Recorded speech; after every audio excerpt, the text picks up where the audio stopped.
so lovely to be back. Happy New Year to you all, and have you been having a good week? Well, a huge welcome to everybody who I can see who is joining us live. Hello also to everybody who I know watches us on Catch Up. And welcome to everybody who has been with me before and to everybody who I can see might be new. Now, on a Thursday in our 11 o'clock live lessons, we tend to have a changing theme. So we've done art, and last term we looked at thoughts and feelings and growth mindset. And this term we are going to be doing some design and technology. And what we are going to be making together over the 6 weeks is we are going to be making either a phone case for a mobile phone, either for yourself or somebody that you know, or we're going to be making a bag.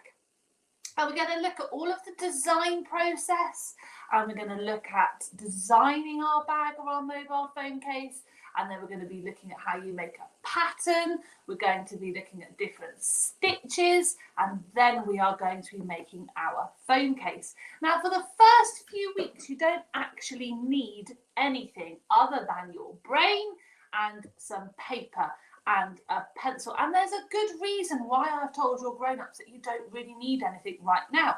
And that's because in order to know what you need, you're going to have to design the thing in the first place. So you may decide that you want your bag to be purple. In that instance, you are going to need to then get purple felt.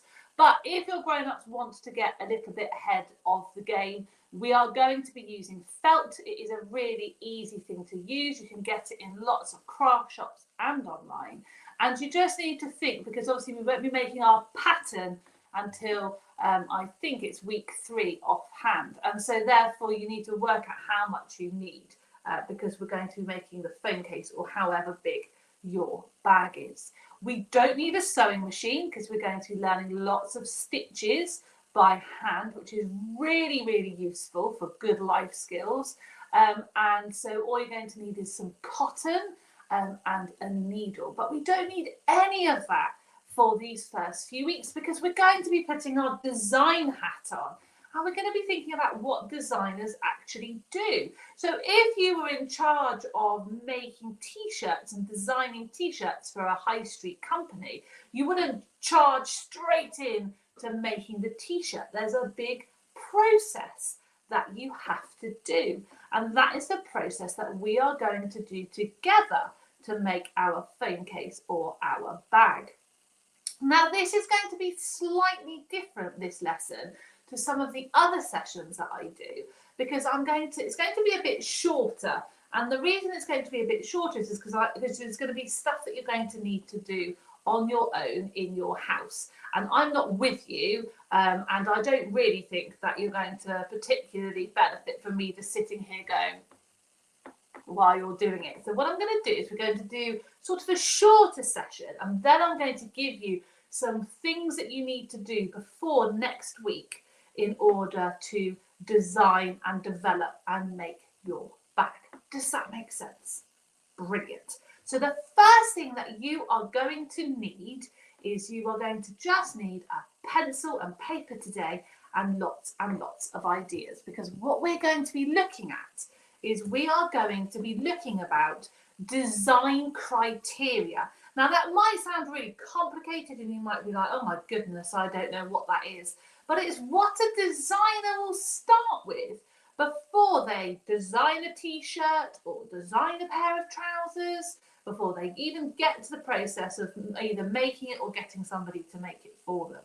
And that is the start of the design process, thinking about criteria. So what do you think criteria actually is? So if I gave you a set of criteria, what does it mean? You can see a little illustration of some criteria here. So what we're going to look at today is we're going to look at what design criteria is. And then we're going to look at how to write some design criteria. And we're going to think about why design criteria are important, why people that manufacture and make things, why they start with those design criteria. And it doesn't matter whether you're making a car, whether you're making a vacuum cleaner, whether you're making a washing machine, or whether you're making a t-shirt. Everybody starts with design criteria.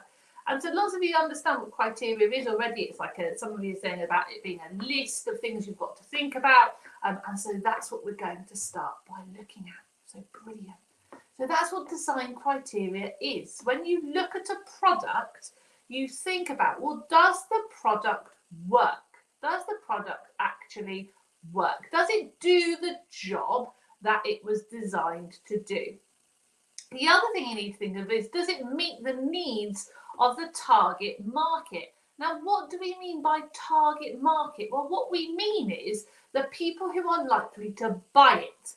So if the people who are likely to buy it are children age 6 to 10, it's going to have a different criteria and a different look to say if it was going to be something that somebody might buy if they were over 70. So for example, if it was for young people, one of the needs might be that it's more affordable, maybe, because it might be something that they have to buy with their pocket money if they've got pocket money. But you need to think about the needs of the target market. So for example, my daughter really likes wearing leggings. So the needs of the target market are, because she's always climbing trees and going out in the woods, it needs to have, in my ideal world, if somebody was listening to me in the legging making world, it would be to have reinforced knees, because she continually gets holes in her knees of her leggings. So that would be a need of the target market, because the target market really for leggings, children's leggings, is the grown-ups that purchase them. So that would be a need that I personally would have. And then the other thing you need to think about is the design, good? Is it well designed? Because when you make it, it needs to withstand what it's designed for. So back to, if you're going to make a phone case, how well it's made is really important, because if it's not stitched properly and your phone falls out the bottom and it breaks, then that is not a good design criteria. And there's a really famous brand out there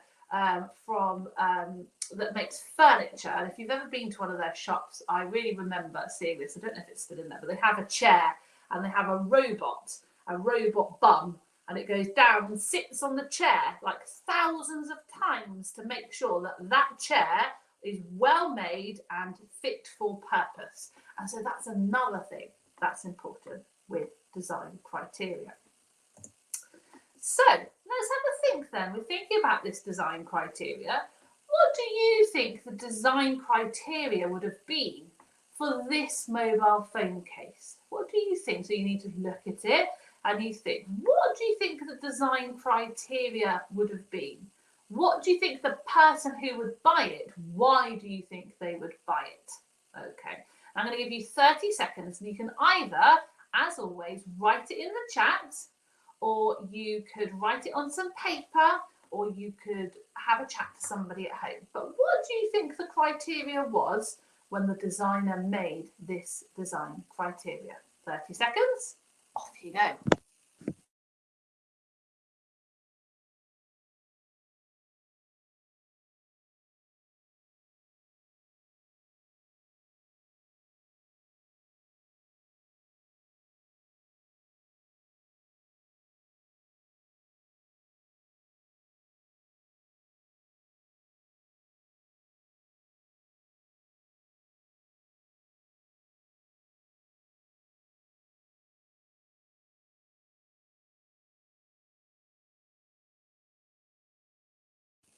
So lots of great ideas.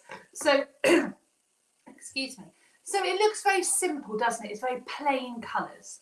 So the design criteria might have been for maybe somebody who works in an office and wears sort of muted, smart clothes, because it's quite a muted colour, isn't it? It's sort of a dark grey, bluey, black sort of colour. So it's sort of design criteria is very simple and functional, isn't it? And it looks quite rugged, actually. So it might also, it's hard to tell without physically looking at it. But part of the design criteria might be that it is shock absorbing, so that if you drop your telephone, it's not going to smash. So I have one of these cases on my telephone because I'm really clumsy. And if I technically dropped it, it wouldn't, in theory, smash. Don't think I really want to test it, but in theory, it should have been tested by the manufacturer. And so that's possibly the other design criteria of this.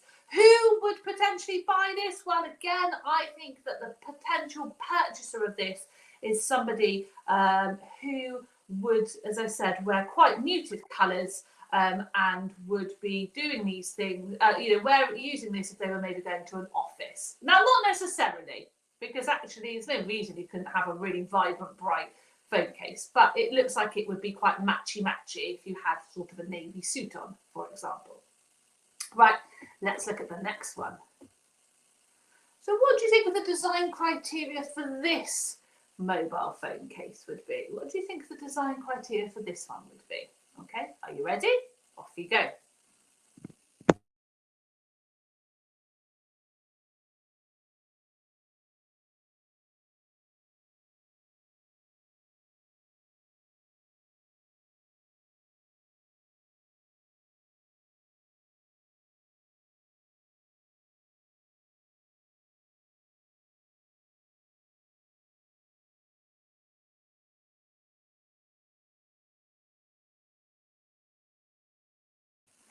So brilliant answers in the chat. Well done. This is completely different as a case, isn't it? They're both mobile phone cases, but the design criteria is incredibly different.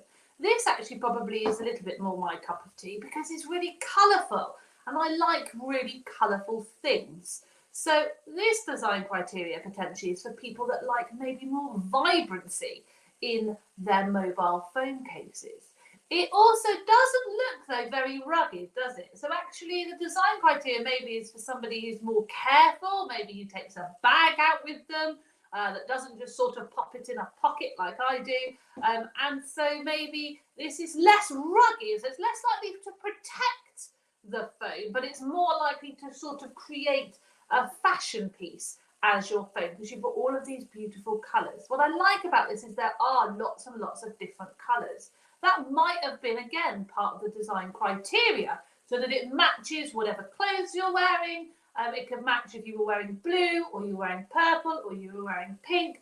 It would match. So that's, again, the design criteria. It's definitely been designed for somebody that likes lots of colour, lots of vibrancy, a little bit fun, maybe for somebody that likes nature as well, because lots of people like nature studies, and being out in nature. And so maybe if you're at home or you're stuck in at work or on a train, actually it's that little bit of nature coming in with being a phone case on your phone. So there's a very different design criteria, and the person that would potentially go and buy the first case I showed you wouldn't buy this case, and so on. Right, are you ready for the next one?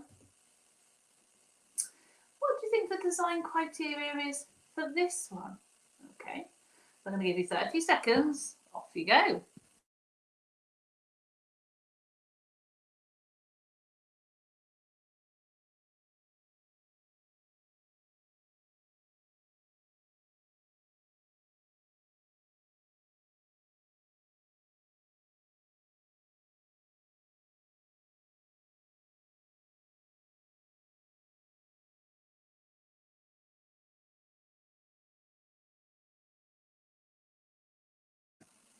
Okay, now the design criteria for this one is very different, isn't it? Now, this one may be, so some of you have said, more suited to if a young child had a tablet or a phone or, an iPod or something like that. This case might be more suitable for them because it looks like a little bear. It's a cutesy little bear. Or it might be, because I'd actually probably buy this case out of all three of them, it may be for somebody that actually likes more cartoony things. Because it's got little ears, it's quite cute. It might be for somebody that likes bears or animals, because again, it's really cute and really sweet. It's very, very simple. So people that maybe don't like lots of fussy patterns, like in the last one, this is quite sweet. Now, again, it's quite a rugged case. It might be for younger people, or it might be for people who have, who like things that look like animals and are quite sweet. So very different design criterias. It's all about being yourself, but it's probably less likely that someone would take this case out of their pocket if they were at a very serious meeting. I mean, maybe they might do because it'd be a bit of fun, but people think about what they wear and what they have and how they look rightly or wrongly. And so the design criteria that designers use are different for that reason. But this would definitely be my favourite, and I wouldn't mind about where I showed my phone case, because I think this is really cute and really fun. And so this is kind of our big picture. This is what we are going to do. We are going to have a little think about who our target market is going to be. Now, the target market might be you, because you might want to make this for you. But the target market might be a grown-up that you know, or a friend. It could be somebody that likes specific things, either a friend or, as I said, somebody in your family. But you're going to think about creating some design criteria and creating a phone case or a bag that is their perfect phone case and bag. And as you can see from this picture, they all look completely different. Which one is your favourite? I like the one on the right with the big mouth and the cute little ears. So let's look at an example of some design criteria, because when I finish this session, I'm going to be asking you to think about your target audience and what your design criteria is. So you're going to look at the example design criteria below, and we're going to think about what we think it would be like. Okay, so we're looking at a phone case, and the design criteria is that this phone case has to have a fun and unique design. So what does unique mean? Well, unique means that it is one of a kind. So that's one of the things. It needs to appeal to a target market of children aged between 7 and 10. It needs to include contrasting colours. So when we're talking about contrasting colours, we're looking at different colours that contrast.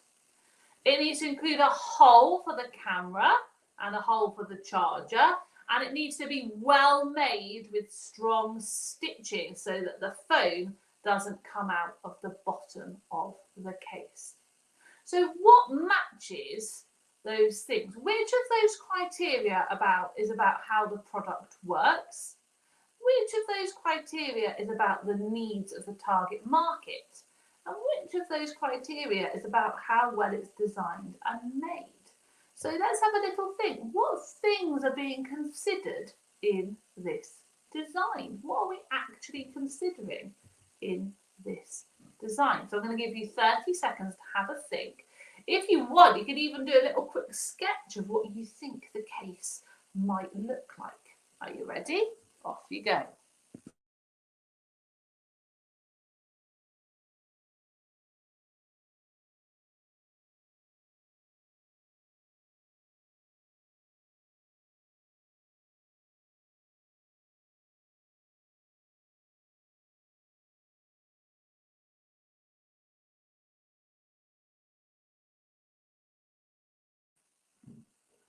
Okay, so what's about how the product works? Well, how the product works is ensuring you have the hole for the camera and the hole for the charger.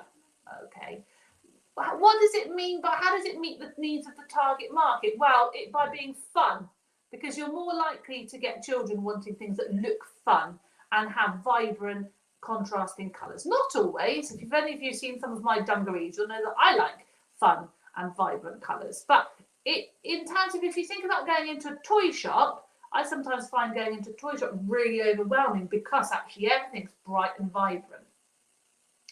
So that's about the needs of the target market. How well is it designed? Well, it needs to be made with strong stitching, doesn't it? So that it doesn't actually break your telephone if you drop it.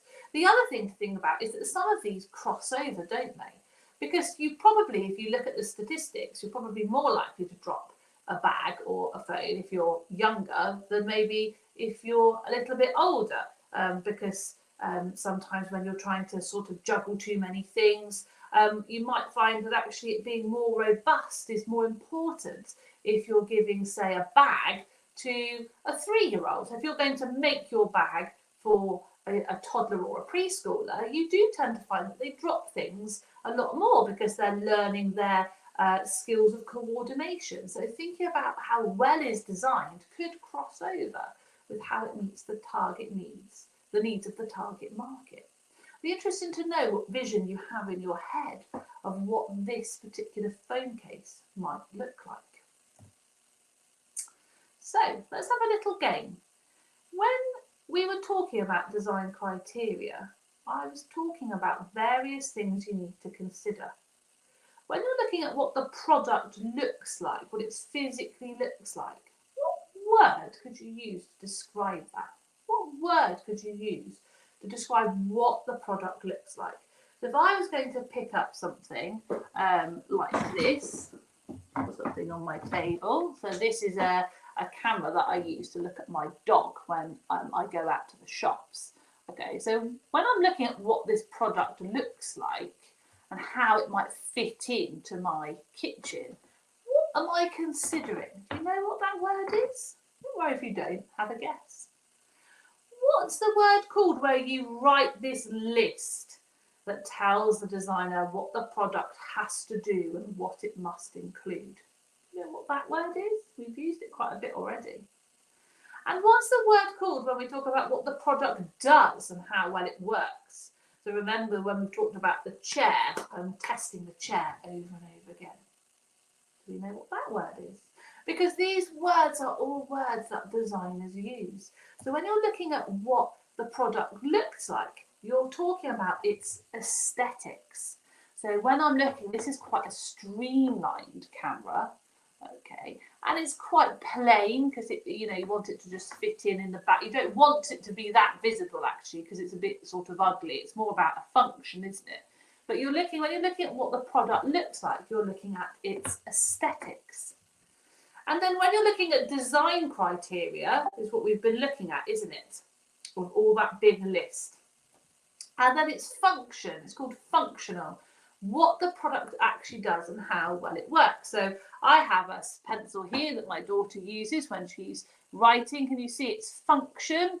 It has these little like divots out of it to help with your pencil control when you're learning to write. So that's its function. How well does it work? Well, this would have been tested, believe it or not, probably by lots and lots of people. It actually works really well because it helps you keep a good grip on your pencil. So that is functional. Its function. So whatever you do, you need to think of its aesthetics, what it's going to look like, whether it fits that design criteria, and whether it's actually functional. So if you make your bag for your phone and you can't take a photo of something through the case, or your phone falls out because you've not stitched it very well, it's not very functional, is it? Because it doesn't fit the function that it was designed for. Does that make sense? Now, I'm going to leave you with something else. Next question. Why is making design criteria important? Why is it making it? Why is it important? Why does everybody do it if you're a designer? Why does a designer not just go, I know, just going to make a t-shirt? Why do they think about design criteria? Well, if we think about making things, we tend to make things for people to buy. So if you were a designer for a big company and you were making a set of t-shirts, you would need to think about the design criteria because the aim would be to sell as many t-shirts as possible. The other thing to think about when you're making design criteria is because it helps you lead the process of making what it is you're making. Because I've worked with lots of young people who've gone, well, I just don't know what to do. I just don't have any ideas. Whereas actually, if you're making a design criteria, it makes the design of the case a lot easier. Because if it's something that's fun with lots of colours and is an animal and is got contrasting stitches, when you then go to make your phone case, it makes it a lot easier to design it for that reason. Does that make sense? So this is what you need to think about. How would you how would you like your product to look? It's aesthetics. Who is your target market going to be? So who are you actually going to make this bag or phone case for? What is the quality going to be like? So are you going to make a very simple case, or are you going to actually spend your time trying to make a really utilitarian case with lots of double stitching so that it doesn't, so that it protects the case? Are you going to have a lid, a cover over the top so that it can't fall out? And what functionality will it have? Are you going to have an area for a cutout for the camera, or are you not? Because not all cases have that. Some cases you have to take out. So thinking about its functionality, those are all the ideas you now need to think about, because you are going to, when I say goodbye in a minute, to create your own design criteria. Now you can just do this on a bit of paper. You can, if you look in lesson pack 1, which is linked in the copy above, you can print off this lovely design criteria picture. So I know worksheets. I know lots of you create books as you go with these live lessons. Alternatively, you can just do it on a piece of paper. You don't need a swanky sheet if you don't want to. But what I want you to do is I want you to think, who are you going to make your bag or phone case for? Because that's your target market. And once you've got your target market, it's going to help you. Then you might want to actually interview your target audience. So if you've decided that you're going to make it for, somebody in their 40s, or you're going to make a bag for a 3-year-old, maybe go ask them, what do you look for when you buy a bag? What do you look for when you buy a telephone case? What do you look for in the design? How do you like it to look? What colours do you like? And you could ask, if you've got in your family or in your friendship groups, people in your target audience, you can have a chat with them. That will help you with your design criteria. And then you're going to create your design criteria. So it must have one colour. It must be really simple, or it must contain 4 vibrant colours. It must be patterned. Whatever your design criteria is, you can go completely wild and do whatever you want. Now, if your target audience is yourself, you can have a talking to yourself and think about, if I went to a shop, what would my perfect case be like? And so that's the kind of task that I would like you to do now, either now or you can come back to it during the course of the week, because next Thursday, I would like you to come to the session with your design criteria. So not the design, I don't want you to actually design it yet. We're going to look at that next week. You're going to spend the time thinking about how it's going to look in terms of how it's going to be made up, the target market, the quality, its functionality. So you're going to think about your target market, maybe interview your target market, and then create that design criteria of what it's going to look like, but not actually designing it, because next week we're going to use our design criteria in order to design our bag. So thank you very, very, very much. As I've said, I'm going to hop off now, and I'm going to leave you to do that, either now or if you're going to have a little break and come back to it. And then I will see you next week, where we're going to look at the designs, because again, it's not that simple. If you're working in design and technology, you don't tend to just whack out one design and go, yeah, I'm going to go with that one. It's a bit more of a complicated process than that. So have a lovely week, and I'll see you next week.